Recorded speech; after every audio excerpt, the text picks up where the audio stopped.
વિદ્યાર્થી મિત્રો, આજે આપણે જોઈશું ચેપ્ટર 10, 11, 12, 13 અને 14 માટેની એમસીક્યુ ડિટેલ્સ. તો આપણે ચેપ્ટર 10થી શરૂઆત કરીએ. તો ચેપ્ટર 10માં શરૂઆતમાં તમને સ્ત્રોત અને તેના લગતા તરંગ અગ્રનો પ્રકાર તેના વિશે માહિતી આપેલી છે. તો જેવો સ્ત્રોત હશે તે પ્રમાણે તરંગ અગ્ર થઈ શકે છે. તો એમાંથી આ બે વસ્તુ યાદ રાખવાની છે કે જો સ્ત્રોત બિંદુવત હશે તો એનું થઈ જશે ગોળાકાર તરંગ અગ્રનો પ્રકાર, પરંતુ એમાં અમુક સિચ્યુએશન આપેલી હશે તો બદલાશે. જેમ કે વચ્ચે પેલું કેન્દ્ર લંબાઈ પર લેન્સ મૂકીને સ્વાધ્યાયમાં એક દાખલો છે તે થોડો જોઈ જવો, તો ત્યારે તમને સમતલ મળશે, કારણ કે ત્યારે એના કિરણો સીધા થઈ જશે. તો નોર્મલી બિંદુવત હશે ત્યારે શું થઈ જશે? ગોળાકાર. તારા છે કે સૂર્ય છે, અનંત અંતરથી જે વસ્તુ હશે તેના માટે કેવું મળશે? સમતલ. તો આ રીતે કોઈ બિંદુવત હોય તો તેના માટે તરંગ અગ્ર કેવું બનશે? ગોળાકાર. ને અનંત અંતરેથી આવતા કિરણો કેવા હશે? સ્ટ્રેટ. તો એના માટે થઈ જશે સમતલ. ત્યાર પછી છે બે ક્રમિક પ્રકાશિત કે અપ્રકાશિત શલાકાઓ વચ્ચેનું અંતર. એ છે x = લેમ્બડા d/d, જે લેમ્બડા એ શું છે? તરંગ લંબાઈ છે. ડી એ ઉદ્ગમ અને પડદા વચ્ચેનું અંતર છે, કેપિટલ ડી. સ્મોલ ડી એ બે ઉદ્ગમ S1 અને S2 વચ્ચેનું અંતર છે. ત્યાર પછી છે શલાકાની કોણીય પહોળાઈ. તો શલાકાની કોણીય પહોળાઈ છે θ = λ/d. ત્યાર પછી આ ખાસ જોઈ જવું. આઈ થિંક ઉદાહરણ 7 બાજુ છે. વિવર્તન માટે કિરણ પ્રકાશ શાસ્ત્ર ક્યાં સુધી વેલિડ રહે છે તેના માટે ZF = અંતર આપેલું છે a²/λ, જ્યાં a એ અડચણની પહોળાઈ છે, યાની કે ઇંગ્લિશમાં એને એપેરચર કહે છે. a²/λ એટલે તરંગ લંબાઈ છે. તો આ સ્વાધ્યાયમાં એક છેલ્લો દાખલો પણ છે અને આ એક ઉદાહરણમાં પણ દાખલો છે. તો આ ખાસ કરી જુઓ, આના પૂછવાના ચાન્સ ઘણા વધારે છે. ત્યાર પછી 10મા ચેપ્ટરમાંથી જો કઈ વસ્તુ હોય તો તે છે ડોપલર અસર વિશે એમસીક્યુ આવી શકે છે. તેમાં બે વસ્તુ તમને આપેલી છે, સ્ત્રોત યા તો ઉદ્ગમ કહી શકો છો, ને બીજો હશે અવલોકનકાર. તો જ્યારે સ્ત્રોત એ અવલોકનકાર તરફ આવતો હોય ત્યારે તરંગ લંબાઈ તમે આમ જોઈ શકો છો, એ શું થશે? આમ કરીને કોમ્પ્રેસ થશે, યાની કે એ ટૂંકી થશે. તો તરંગ લંબાઈમાં શું થાય? ઘટાડો. આપણને ખબર છે λ = c/f, તો આવૃત્તિ એનું કરતાં ઊંધું, તો એ થઈ જશે એફમાં વધારો, અને બ્લુ શિફ્ટ બોલાય છે. ત્યાર પછી જો એના કરતાં ઊંધું હોય, યાને કે એ તમે આમ જોઈ શકો છો એ દૂર જાય છે, એટલે તરંગ લંબાઈમાં શું થાય છે? એ વધારો થશે, આવૃત્તિમાં ઘટાડો, અને આને રેડ શિફ્ટ કહે છે. તો કોઈને એમ થાય કે બ્લુ શિફ્ટ કે રેડ શિફ્ટ કેવી રીતે યાદ રાખવું? તો એક વસ્તુ યાદ રાખવાની કે દૂર જતી વસ્તુ, યાની કે બહુ દૂર જાય તો આપણને કયો કલર દેખાશે? માત્ર લાલ કલર, કારણ કે તેની તીવ્રતા વધારે હશે, યાની કે આપણે એને રેડ શિફ્ટ કહી શકીએ છીએ. એવું એકચ્યુઅલમાં નહીં હોય, પરંતુ યાદ રાખવું હોય તો એ રીતે યાદ રાખી શકાય છે.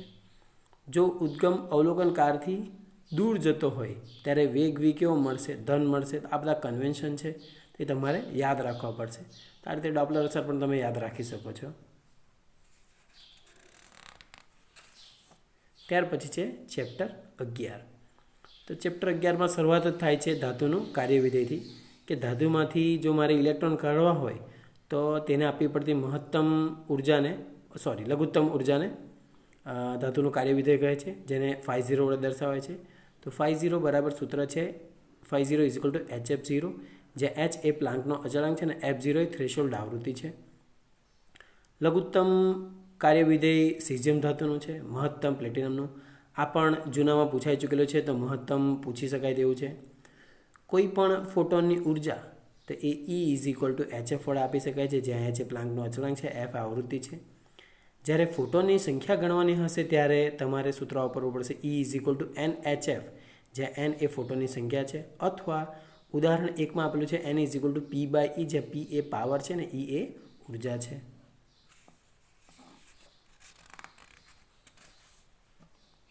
ત્યાર પછી છે λ = c/f, એ આપણને ખબર છે, યા તો f = c/λ.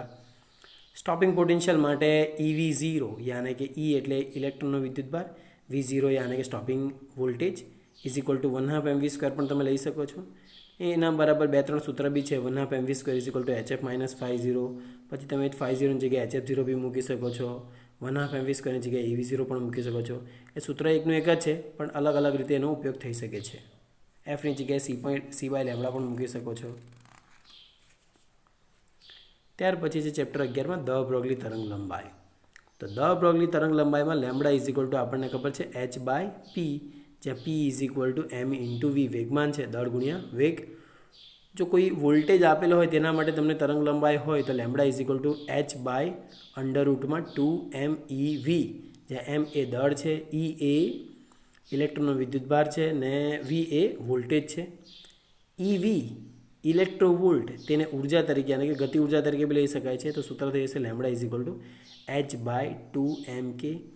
કોઈ ફક્ત ઇલેક્ટ્રોન માટે જો આપણે ગણવું હોય લેમ્બડા કોઈ વોલ્ટેજ માટે તો h આપણને ખબર હશે, 2 ખબર છે, ઇલેક્ટ્રોન દળ વિદ્યુતભાર ખબર છે, v નહીં ખબર હોય તે બધી ગણતરી ગણી લઈશું તો આ સૂત્ર પણ ડાયરેક્ટ યુઝ થઈ શકે છે. Lambda is equal two 1.227/√v nanometre. Nanometre ખાસ યાદ રાખજો, કારણ કે ઘણા વિદ્યાર્થી સૂત્ર યાદ રાખે છે પછીનો પાછળ એકમ નથી યાદ રાખતા. ત્યાર પછી આપણે જોઈએ ચેપ્ટર નંબર 12. તો ચેપ્ટર નંબર 12માં હાઇડ્રોજન માટે કુલ ઉર્જાનું સૂત્ર છે E is equal two -E²/8πε0r. આ ચેપ્ટરમાં સૂત્ર યાદ રાખવા એ માથાનો દુખાવો છે, એટલે ખાસ કરીને આ સૂત્રો જોઈ જવા. ગતિ ઉર્જા K is equal two E²/8πε0r, માત્ર માઇનસ નીકળી જશે. U ઇઝ ઇક્વલ ટુ એ ઉર્જાનું ડબલ થઈ જશે, યાની કે A²/4πε0r. એને શોર્ટકટમાં યાદ રાખવું હોય તો E ઇઝ ઇક્વલ ટુ જો -x હોય તો ગતિ ઉર્જા ડાયરેક્ટ જે આપેલું તેનું ઊંધું યાની કે ધન લઈ લેવાનું, ને સ્થિતિ ઉર્જા કેટલી લઈ લેવાની, ઉર્જાની ડબલ. ત્યાર પછી બોર મોડલ માટે જોવા જઈએ તો ત્રિજ્યા એનમી કક્ષામાં ત્રિજ્યા એ r ચાલે છે n², યાને કે જે કક્ષા હશે તેના વર્ગના સમપ્રમાણમાં હશે. પછી જે કોણીય વેગમાન યાને કે એ જે સ્થિર કક્ષાઓ છે તેમાં કોણીય વેગમાન કેટલું હશે, L is equal two nh/2π જેટલું. ત્યાર પછી એનમી કક્ષામાં ઉર્જા એ -13.6/n² ઇલેક્ટ્રોવોલ્ટ, ને એના પરથી તમે કહી પણ શકો છો કે En ચાલે છે 1/n². ત્યાર પછી આ ખાસ કરી જવું લાયમન શ્રેણી, બામર, પાસ્ચન, બ્રેકેટ ને ફંડ એક જ સૂત્રમાં અહીંયા લખેલું છે. ત્યાર પછી એના બધા લોજિકલ છે. તો લાયમન શ્રેણીમાં સૂત્ર થઈ જશે 1/λ is equal two r 1/1² - 1/n², જ્યાં n ઇઝ ઇક્વલ ટુ અહીંયા 1 છે તો એ શરૂઆત થશે 2, 3, 4થી. લેમ્બડા તરંગ લંબાઈ છે, r એ રીડબર્ગ અચળાંક છે 1.09737 × 10⁷. હવે ઘણી વખત આપણને પૂછાય છે લાયમન, બામર, પાસ્ચન કોઈ પણ પૂછેલો હોય, લાયમન પછી જ્યારે બામર આવશે ત્યારે ફરક એટલો થશે કે નીચે 1/1² ની જગ્યાએ 1/2² થશે, ત્યાં ચાલુ થશે 3, 4, 5થી. પછી પાસ્ચનમાં 1/3², પછી 1/4², 1/5² એવી રીતના ચાલુ થશે. બીજું યાદ રાખવા જેવી વસ્તુ એ છે કે લેમ્બડા જ્યારે તમને મહત્તમ કેલ્ક્યુલેટ કરવા કીધેલો હોય ત્યારે n લઘુત્તમ, એટલે આ n ઇઝ ઇક્વલ ટુ ધારો કે અહીંયા લાયમનમાં લેમ્બડા મહત્તમ કે તો n બરાબર 2 યુઝ કરવાનું છે. ત્યાર પછી જોવા જાય તો લાયમન શ્રેણી એ પારજાંબલી વિભાગમાં આવશે, બામર એ દ્રશ્ય પ્રકાશ વિભાગમાં આવે છે, પાસ્ચન, બ્રેકેટ ને ફંડ એ પાર્ક વિભાગમાં આવે છે. તો આપણે યાદ રાખી જવું. ત્યાર પછી છે ચેપ્ટર 13. ચેપ્ટર 13માં કોઈ પણ તત્વ આ રીતે દર્શાવેલું હશે એ ને ઝેડથી. ઝેડ એ પ્રોટોનની સંખ્યા દર્શાવે છે પરમાણુ ક્રમાંક, ને એ અણુભાર છે, ન્યુટ્રોન અને પ્રોટોનની સંખ્યા છે. તો n શોધવું હોય અને કે ન્યુટ્રોનની સંખ્યા શોધવી હોય તો a - z કરવું પડશે. ત્યાર પછી આ યાદ રાખવાનું છે આઇસોટોપ કોને કહેવાય, આઇસોટોન કેને કહેવાય, ને આઇસોબાર. આઇસોટોપ યાની કે z સરખા, આઇસોટોન યાની કે n સરખા, આઇસોબાર યાની કે a સરખા. તો કોઈ યાદ રાખો હોય તો આઇસોટોપમાં જોજો p યાની કે પ્રોટોનની સંખ્યા સરખી, પ્રોટોનની સંખ્યા એટલે કોણ, z સરખા. આઇસોટોન, ટોનમાં પાછળ n યાદ રાખવાનો, n સરખા યાની કે અહીંથી આપણને ખબર પડી જશે n શોધીને. આઇસોબાર યાની કે એ સરખા અણુભાર. તો દળ અને ઉર્જા વચ્ચેનો એના પછી છે સંબંધ E is equal two mc², જે આઇન્સ્ટાઈનનું સૂત્ર છે.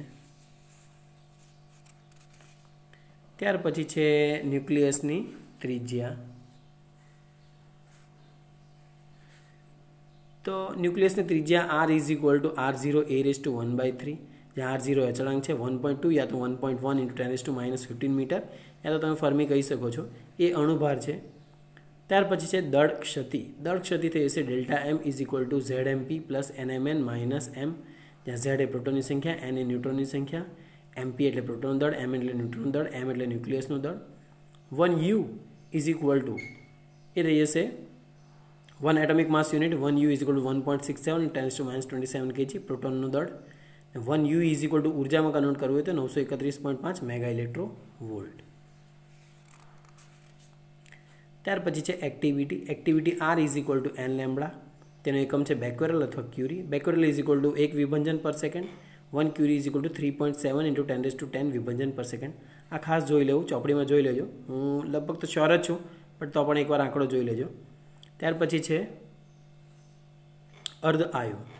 તો એ T half is equal to 0.693 by lambda છે.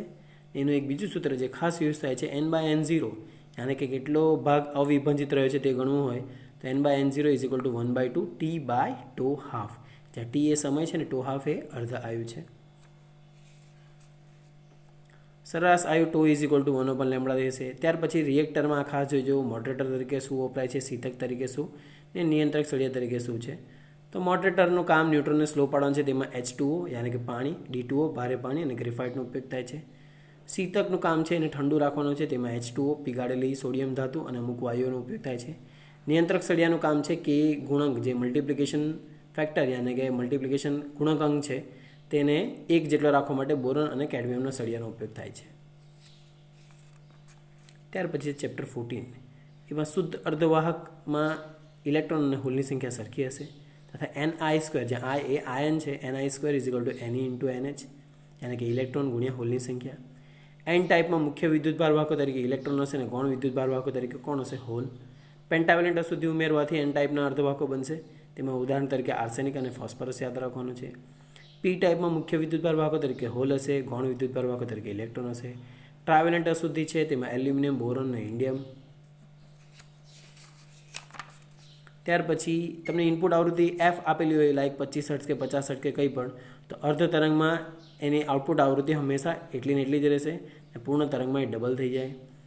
ડાયોડમાં ફોરવર્ડ બાયસમાં હોય ત્યારે યાની કે પીએન જંક્શન ડાયોડ જ્યારે ફોરવર્ડ બાયસમાં હશે ત્યારે પોટેન્શિયલ બેરિયરની ઊંચાઈમાં ઘટાડો થાય છે. રિવર્સ બાયસમાં હશે ત્યારે વધારો થાય છે. ત્યાર પછી આ ચેપ્ટરમાં ગેટ ખાસ જોઈ જવું. આ ચેપ્ટર થિયોરિટિકલ છે એટલે આ ચેપ્ટર ખાસ આખું જ વાંચી જવું. એમાં તમે આરામથી માર્ક્સ લઈ શકો છો.